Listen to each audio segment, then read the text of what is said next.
Silakan duduk, saudara. Wah, shalom. Wah, shalomnya kayak kurang nih. Shalom. Waduh, luar biasa. Saya bersuka cita sekali ya, saudara ya, melihat teman-teman singer hari ini. Waktu ada lagunya nari itu, enak ya ngeliatnya ya. Bener-bener mengikuti, bener-bener mengekspresikan penyembahannya. Aduh, enak banget. Dan saya yakin dan percaya itu adalah salah satu poin yang diambil waktu kita ada training WL dan Singer. Ya, jadi beberapa waktu yang lalu kita ada training khusus untuk WL dan Singer. Gitu. Yang ikut, mana tangannya boleh yang ikut? Boleh dong. Wow, luar biasa. Saya yakin dan percaya kedepannya akan terus semakin banyak. Saya mau saya mau gereja ini jadi rumah, Bapak Saudara. Yang namanya rumah itu tempat untuk belajar, ya, tempat untuk salah, ya, tapi tempat untuk juga dikoreksi. Amin. Ya, saya kena percaya semua kita akan mengalami perubahan di dalam nama Tuhan Yesus. Amin. Ya, saudara, hari ini saya akan membahas satu ayat yang sangat begitu familiar, sangat begitu sering kita dengar ya, Bapak Saudara ya. Boleh PowerPoint-nya dibawakan di Yohanes 3 ayat 16. Ya. Nah, ini ayat yang semua kita saya yakin dan percaya sudah pernah dengar, pasti. Saya nggak perlu tanya ya, siapa yang dengar, siapa yang belum pernah dengar, saya nggak perlu tanya ya. Karena saya yakin dan percaya semua pasti sudah pernah mendengar ayat ini. Di Yohanes 3 ayat 16 dikatakan seperti ini. Karena begitu besar kasih Allah akan dunia ini, sehingga ia telah mengaruniakan anaknya yang tunggal. Supaya setiap orang yang percaya kepadanya tidak binasa, melainkan beroleh apa? Nah, saya yakin semua kita sudah pernah mendengar ayat ini. Tapi mungkin beberapa di antara kita masih bertanya-tanya, hidup yang kekal itu apa? Iya kan? Gimana sih pengertiannya? Toh kita tahu satu hari nanti pun kita akan mati dan kita akan kembali kepada Bapa. Hidup yang kekal itu seperti apa sih? Ya, saya pelajari Bapak Saudara saat-saat ini ya, saya mau bilang yuk jangan mengartikan satu ayat itu cuma sepenggal aja. Baca keseluruhan pasalnya, baca pasal di atasnya, pasal di bawahnya. Supaya kita ngerti nih, oh maksudnya apa. Boleh, next. Di Yohanes 17 ayat 3 tertulis seperti ini Bapak Saudara. Ya, di Yohanes 17 ayat 3. Inilah hidup yang kekal itu. Ya, jadi di Yohanes 3 ayat 16 sudah dibahas, penjelasannya di bawah. Oleh karena itu kalau baca jangan sepotong-sepotong, amin. Amin. Ya, inilah hidup yang kekal itu, yaitu bahwa mereka mengenal Engkau satu-satunya Allah yang benar dan mengenal Yesus Kristus yang telah Engkau utus. Mengenal. Amin. Ya, Bapak Saudara ya. Hidup yang kekal itu mengenal Engkau. Satu-satunya Allah yang benar dan mengenal Yesus Kristus. Nah, saya pelajari Bapak Saudara, kata mengenal, boleh next. Kata mengenal dalam bahasa Yunani itu ada 3. Kata spesifik yang digunakan untuk artinya mengenal. Kita belajar ya. Kita belajar, amin. Boleh colek kiri kanan bilang, ayo belajar sama-sama yuk. Ayo belajar sama-sama, belajar sama-sama. Ya, Bapak Saudara ya. Ya, di dalam bahasa Yunani kata mengenal itu ada 3 yang dipakai ya. Kita mau belajar. Yang pertama namanya gnostos. Ya, gnostos itu dapat digambarkan kita yang tahu. Tahu apa? Tahu data, informasi, fakta, gitu. Cuman tahu aja, sekedar tahu aja. Itu namanya gnostos, ya. Yang berikutnya oida. Oida itu kenal atau mengerti. Nah, tingkatannya lebih dalam nih ya. Dari yang pertama ini lebih dalam nih. Yang ketiga ginosko. Artinya kenal pribadi, saling kenal, punya pengalaman dan mengalami. Dan yang menarik Bapak Saudara ya, yang menarik di ayat Yohanes 17 ayat 3 tadi, saya pelajari kata-kata yang dipakai untuk mengenal adalah ginosko. Jadi bisa kita simpulkan, inilah hidup yang kekal itu, yaitu bahwa mereka mengenal, mengalami dengan sangat dalam Engkau. Amin. Ini yang Tuhan mau nih. Kita kenal tapi bukan cuma sembarang kenal. Kita bukan kenal cuman katanya sih gitu ya. Kata Pak David sih gitu ya. Enggak, Tuhan gak mau kita hanya sekedar kenal seperti itu aja. Tapi mengalami lebih dalam lagi. Ya, saudara ya. Dan yang lebih menarik lagi, ini menarik sekali ya. Kata ginosko, ya, kata yang dipakai di ayat ini, ya, mengenal, itu kata yang sama yang digunakan, boleh next, yang digunakan di Kejadian 4 ayat 1. Saya baca ya. Kemudian manusia itu, Adam, bersetubuh dengan Hawa istrinya dan mengandunglah perempuan itu. Lalu melahirkan Kain, maka kata perempuan itu, aku telah mendapat seorang anak laki-laki dengan pertolongan Tuhan. Kata mengenal, kata bersetubuh, di dalam versi Inggrisnya artinya new, yang artinya mengenal. Kebayang ya Bapak Saudara ya.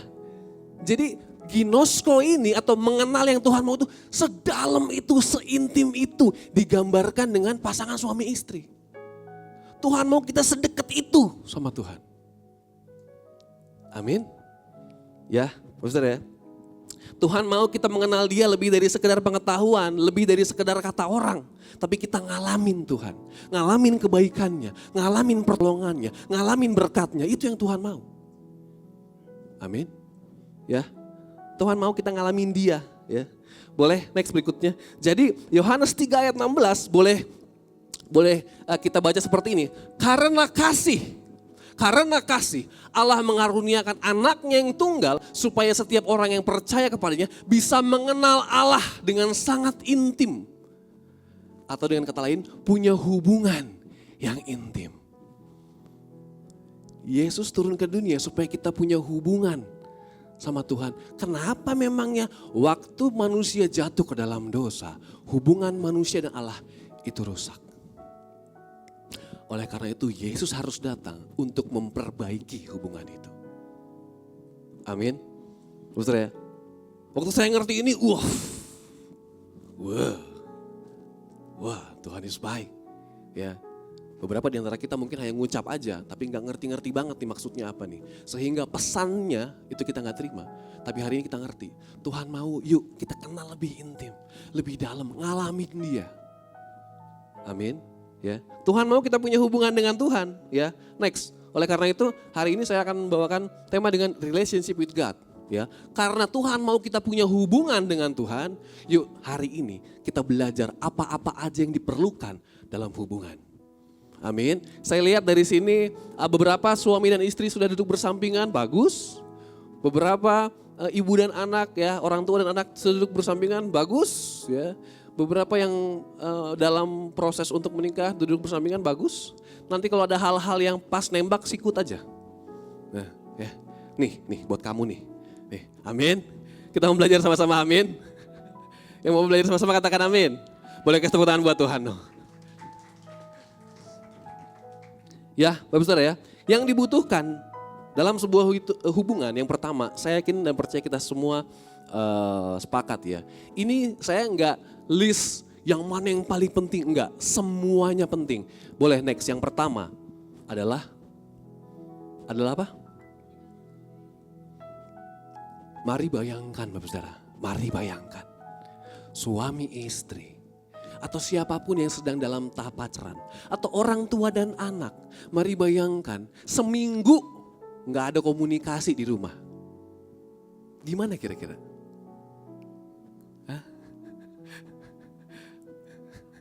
Yang namanya komunikasi itu ya, ini saya pertegas ya. Tidak ngomongan, tidak mendengar, tidak WA, tidak SMS, tidak telepon, tidak apapun. Apa?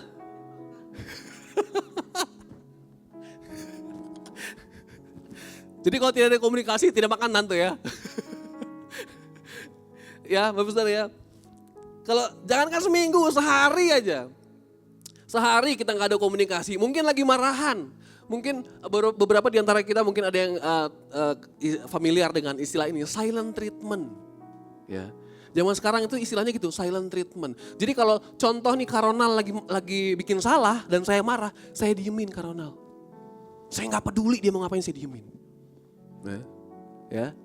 Ada nggak yang ngalamin ini? Suami, istri, ada yang ngalamin nggak? Waduh.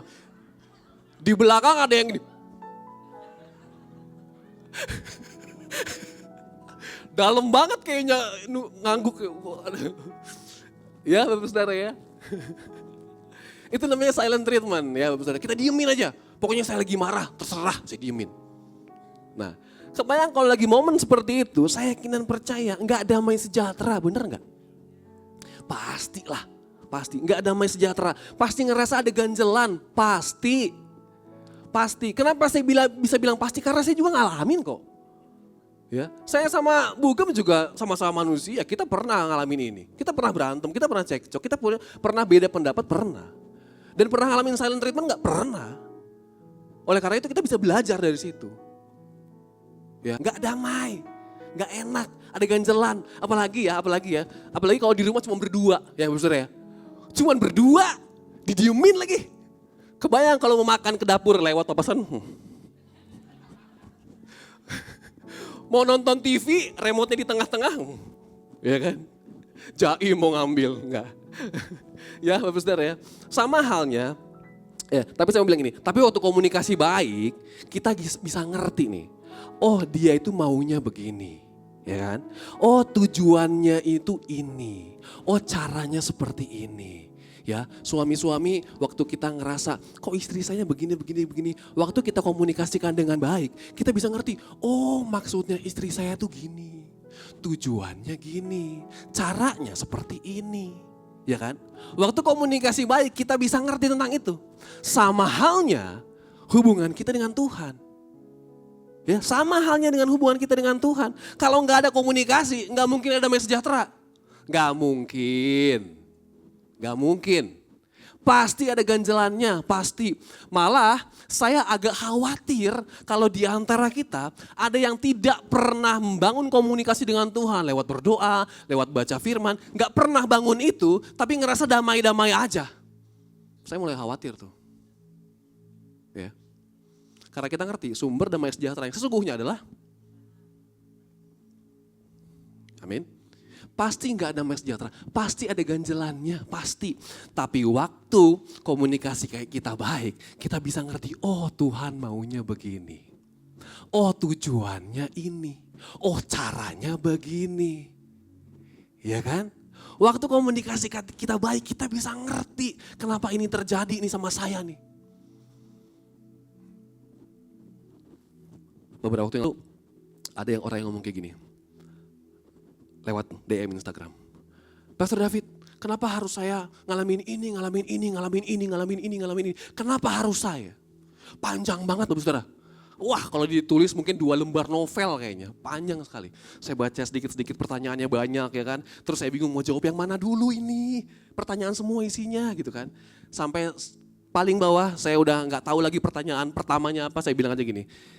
Kenapa harus kamu? Tuhan bilang, kenapa harus orang lain? Ngerti gak? Waktu kita diproses Tuhan untuk jadi berkat untuk orang lain, kita mungkin gak enak. Kenapa Tuhan harus saya yang gini? Kenapa Tuhan harus saya yang gini? Terus Tuhan bilang, lah kenapa gak kamu?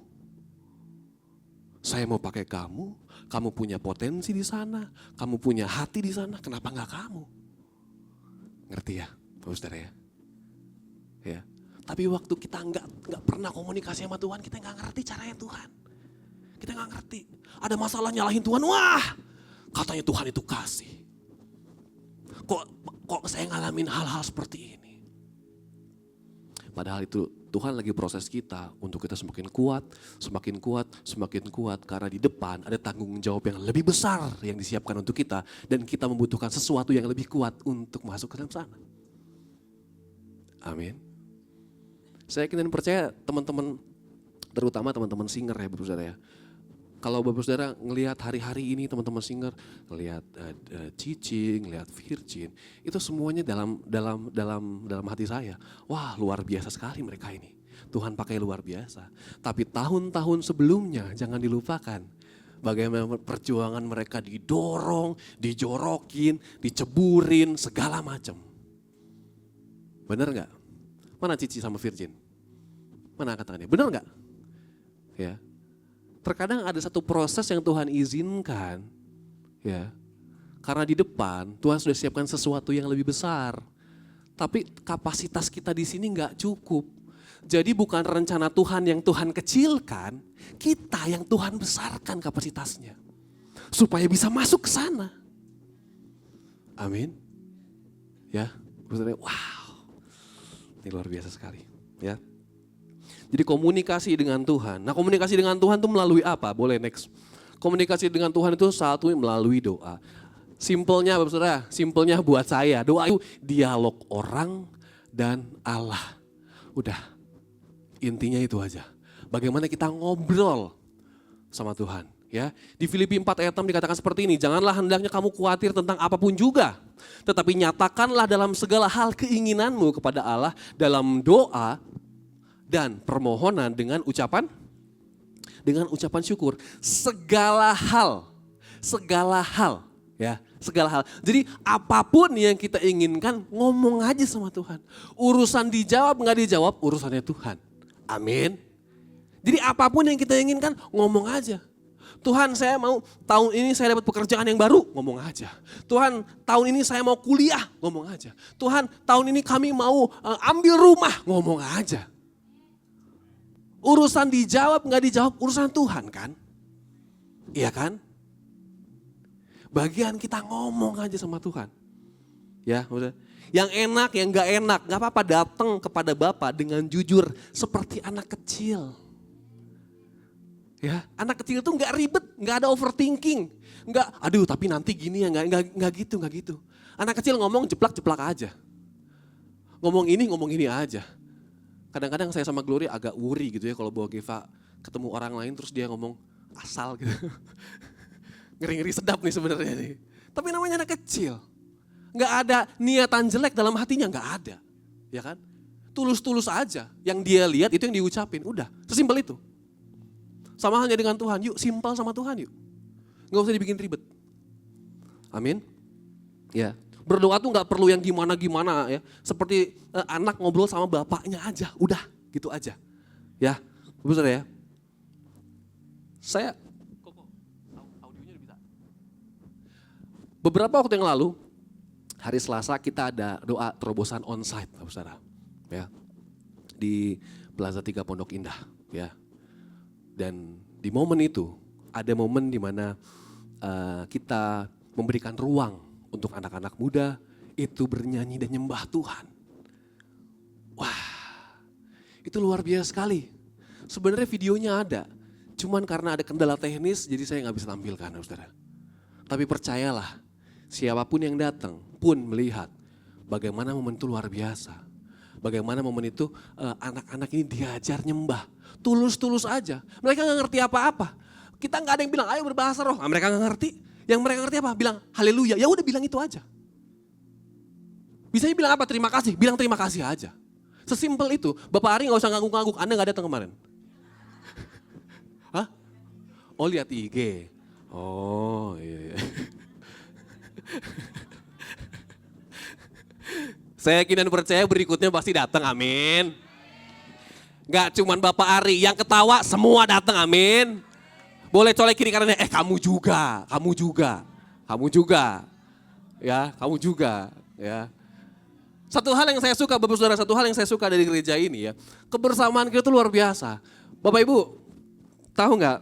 Saya ngumumin doa. Kita ada doa terobosan bla bla bla bla bla. Iya. Oke, nggak ada yang respon. Begitu ada satu orang ibu bilang, kita mau potluck bawa makanan. Langsung, oke, saya bawa ini. Luar biasa memang.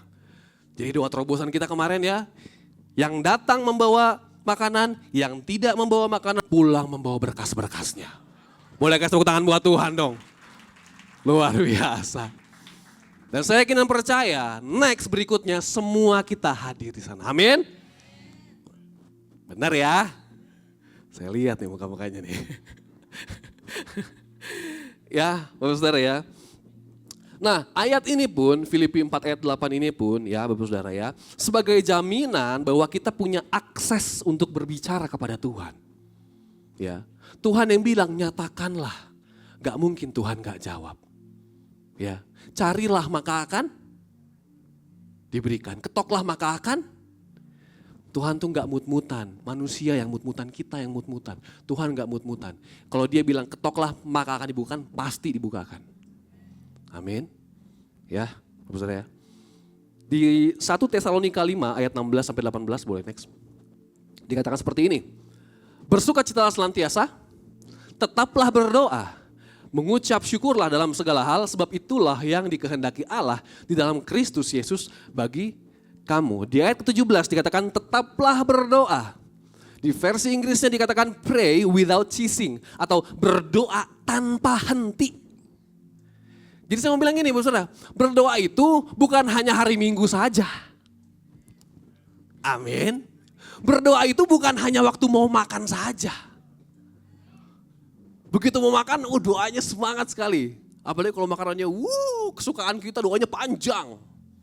Mengucap syukurnya luar biasa, sampai bangsa-bangsa didoakan. Ya, Bapak Saudara ya. Bukan hanya momen itu aja, tapi dikatakan berdoa tanpa henti. Apapun yang kita lakukan, yuk berdoa. Bangun tidur berdoa, mau makan berdoa, dalam perjalanan berdoa, dalam pekerjaan berdoa, dalam studi berdoa, dalam memilih pasangan hidup berdoa.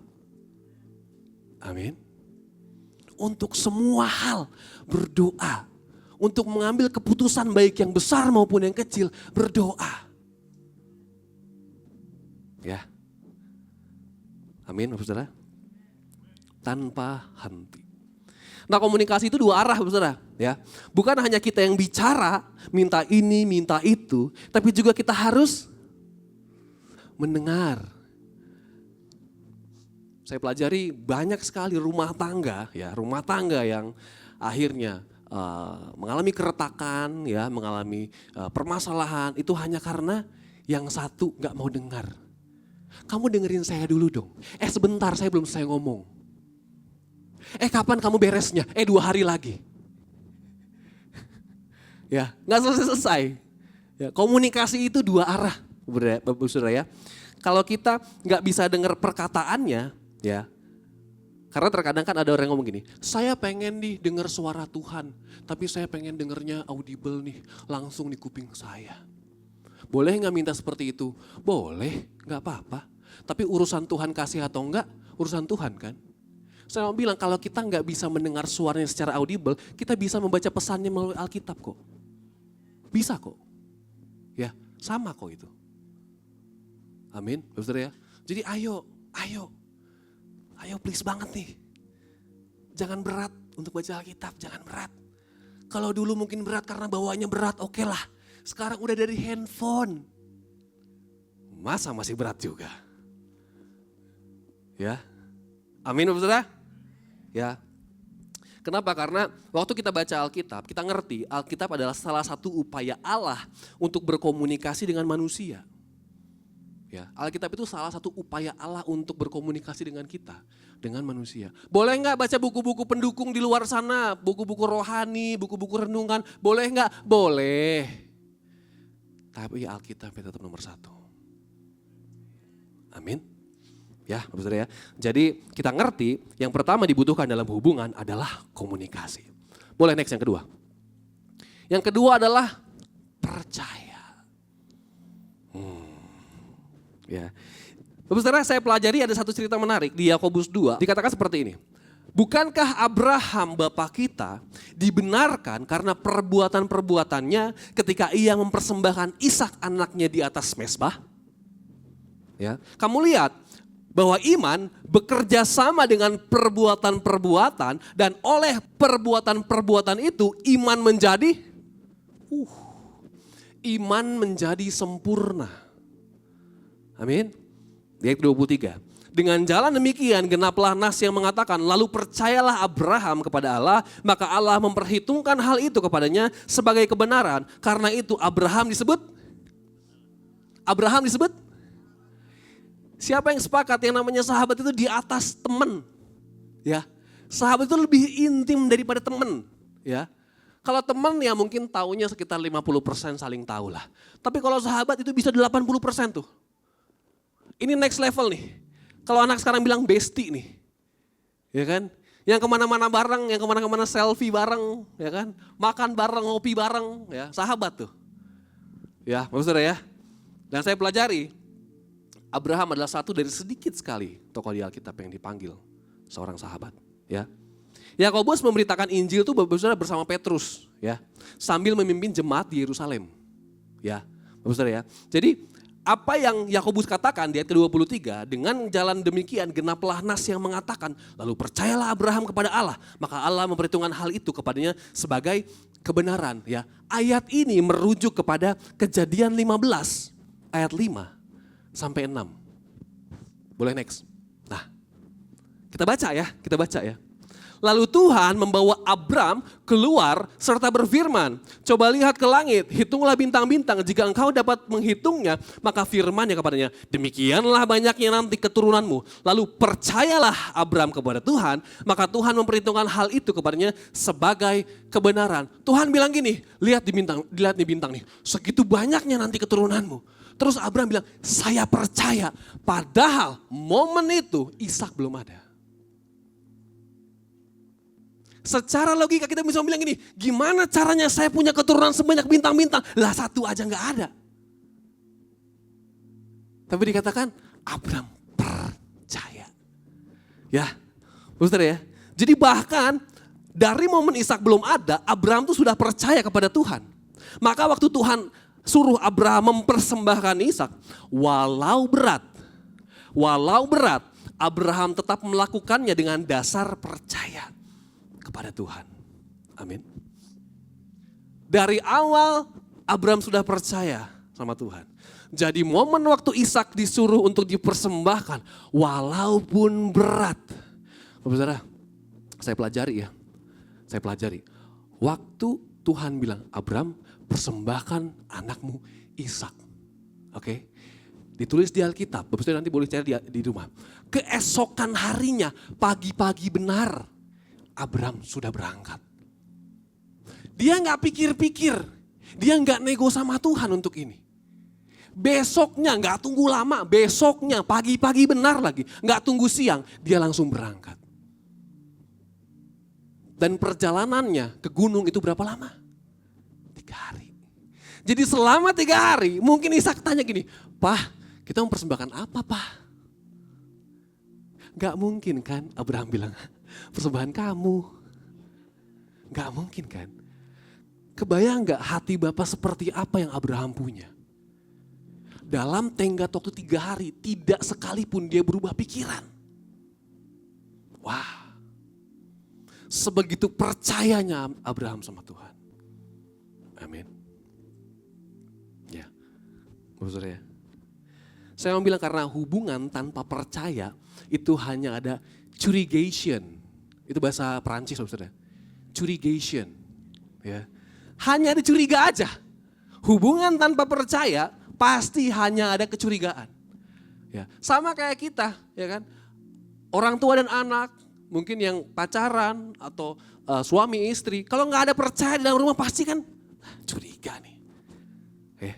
Pagi-pagi Bapak Ari udah siapin sarapan, siapin minuman, ya kan? Padahal Ibu Via belum bangun, ya kan? Disiapin semuanya baik. Terus waktu Ibu Via bangun, lihat, semua udah siap. Ada apa nih? Pasti ada maunya nih. Kalau enggak belanja, beli mainan baru, pasti yang lain-lain nih. Gitu kan. Kalau nggak ada percaya gitu Saudara. Tapi waktu Ibu Via percaya bahwa oh ini dilakukan karena suami saya mengasihi saya. Apapun yang dia bikin, masakan apapun, boleh kasih tepuk tangan buat Tuhan dong. Itu pasti enak banget. Amin. Bapak Saudara, percaya nggak? Nasi sama telur ceplok, kalau yang bikin orang yang sayang sama kita, rasanya jauh lebih nikmat. Amin. Boleh kasih tepuk tangan buat Tuhan dong.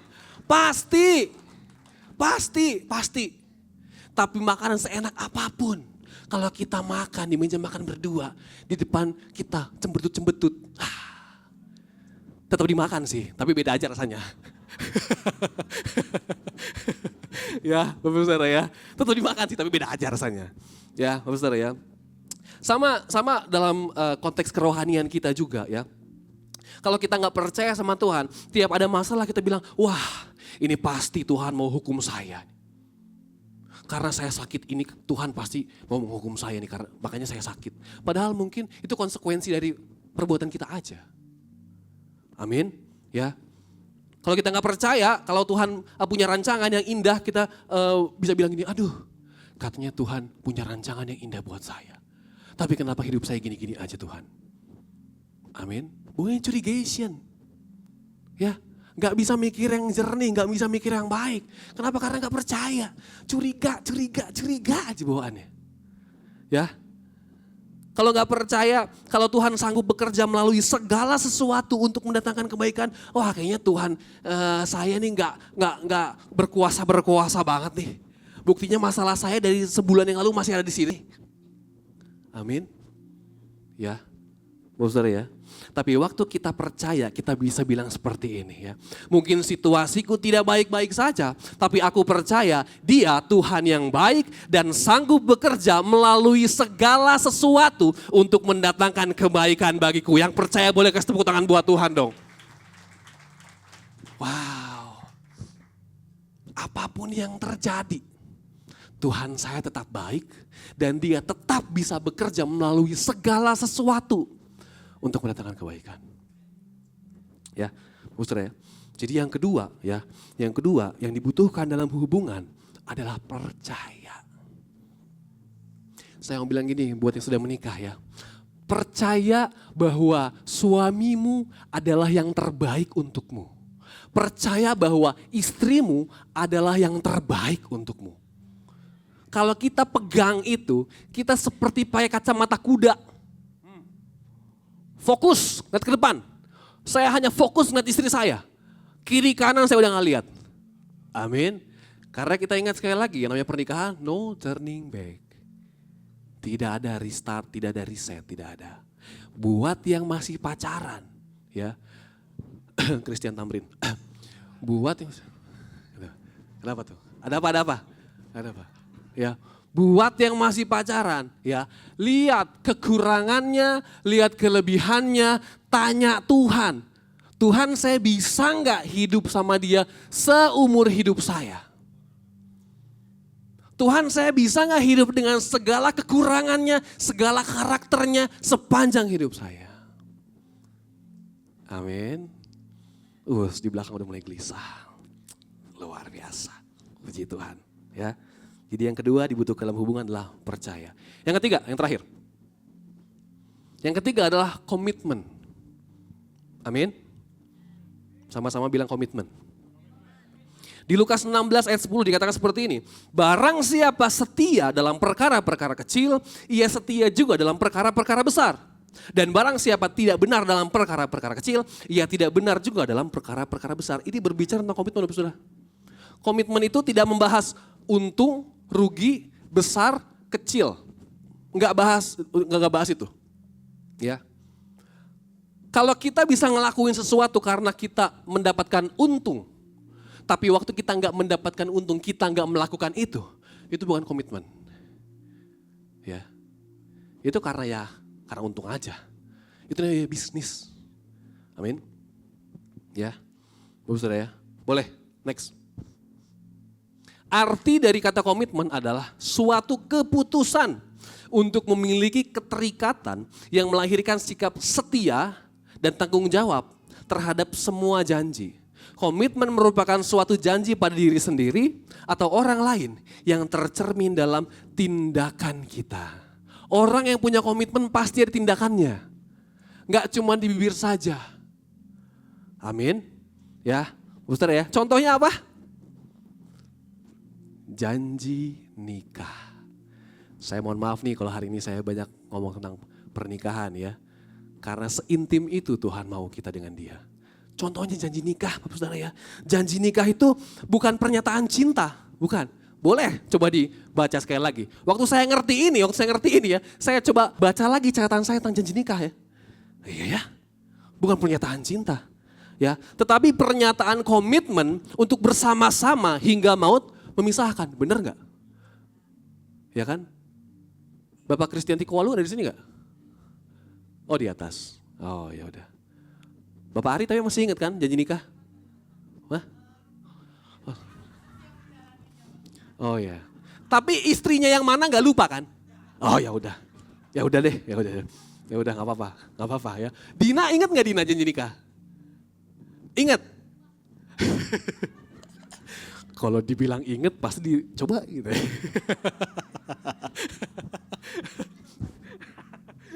Ya, Bapak Saudara, bahkan ini ayat yang sungguh-sungguh sangat sering dipakai untuk pernikahan. Boleh, next. Bahkan di Efesus 5 ayat 22 sampai 25 dikatakan seperti ini. Hai istri, tunduklah kepada suamimu seperti kepada Tuhan.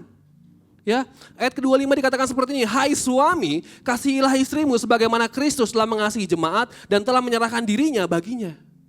Ini ngomong komitmen.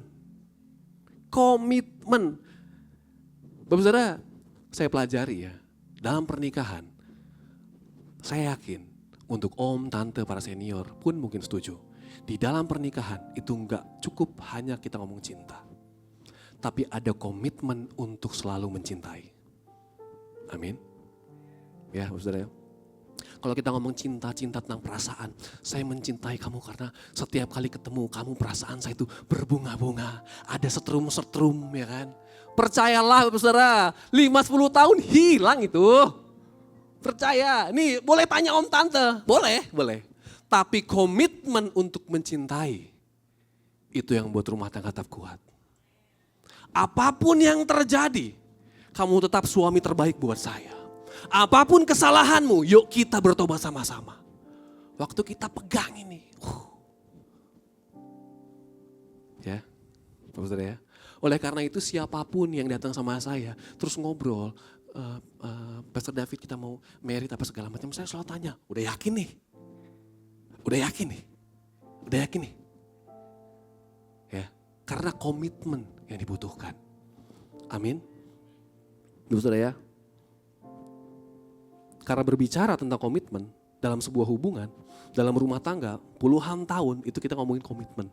Ya Saudara, membuat kita setia dan tanggung jawab terhadap semua janji, terhadap janji nikah kita. Komitmen yang membuat kita setia, Bapak Saudara ya. Dan komitmen itu tercermin dalam tindakan kita. Kalau saya komitmen untuk mengasihi istri saya, pasti dia bisa melihat tindakan-tindakan nyata saya. Ya. Suami istri kalau punya komitmen untuk mengasihi pasangannya pasti tercermin. Orang tua dan anak waktu kita komitmen mengasihi pasti ada tindakan-tindakannya. Pasti. Ya, Bapak Saudara, komitmen untuk selalu memberikan yang terbaik pasti ada tindakannya. Komitmen untuk saling mengasihi sesama pun pasti ada tindakannya. Siapa di sini yang mengerti bahwa kita harus mengasihi sesama? Boleh katakannya? Kok ragu-ragu ya? Boleh angkat tinggi?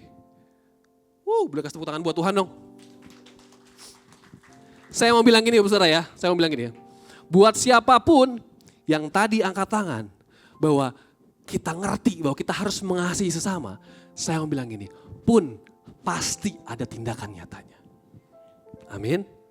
Ya, dan saya yakin gak sebuah kebetulan pesan dari Ketua Sinode GBI bulan Agustus 2024 ini ya adalah berbicara tentang menjadi dampak melalui misi. Senada dengan tema tahun ini dari Paniko, bangkit jadi teranglah, bangkit jadi dampaklah. Sinode GBI mengatakan ayo menjadi dampak melalui misi. Oleh karena itu saya umumkan hari ini bahwa kita akan mengadakan pelayanan misi atau pelayanan kasih ke panti asuhan. Boleh kasih tepuk tangan buat Tuhan dong. Ya. Kalau ditanya waktunya kapan? Saya nggak tahu. Mau berangkat kemana? Sudah ada beberapa nama yang masuk. Saya cuma tinggal tanya Tuhan, Tuhan maunya kapan? Ya. Saya mau bilang gini, kalau kita tadi sepakat bahwa setiap yang namanya komitmen, ada tindakannya. Dan semua kita di sini berkomitmen untuk saling mengasihi. Yuk saya ajak semua terlibat yuk. Saya ngerti, mungkin kalau kita kunjungan ke panti jompo, orang dengan, mohon maaf, dengan gangguan jiwa. Mungkin teman-teman mungkin agak takut untuk mendekat. Tapi yuk, ini kita ngomong panti asuhan, adik-adik kita semua. Bergerak yuk. Ada tindakan nyata yang kita ambil yuk. Ya. saya mengundang semua untuk berpartisipasi. Ayo, yang mau menabur silahkan, yang tidak pun tidak ada paksaan. Tapi pastikan semua bisa ikut. Semua bisa terlibat. Ardi mana Ardi? Mana Ardi? Ikut Di. Jangan cuma lari terus.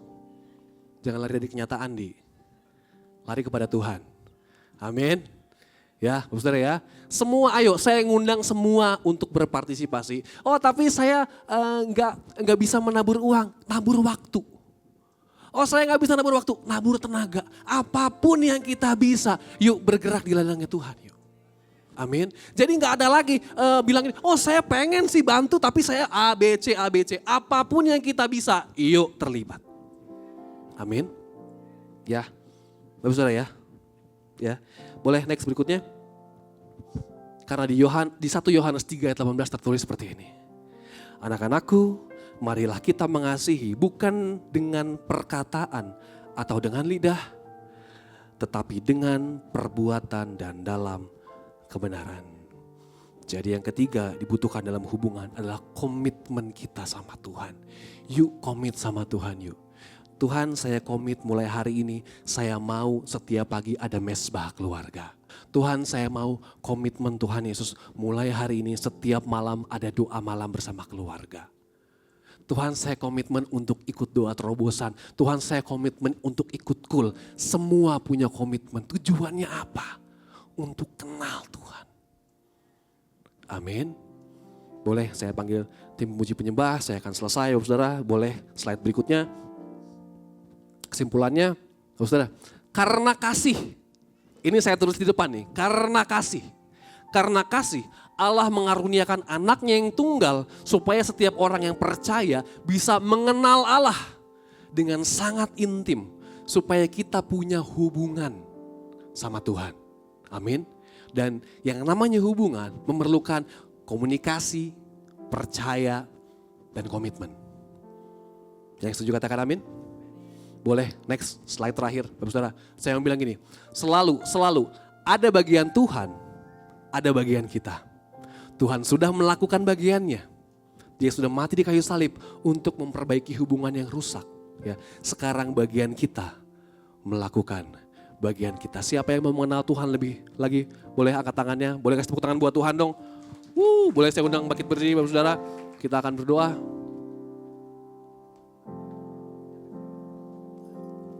Ada satu pujian Bapak Saudara yang sungguh-sungguh indah sekali. Saya mau kita nyanyi sama-sama ya. Dan ku ingin mengenalmu Tuhan, lebih dalam dari semua yang ku kenal.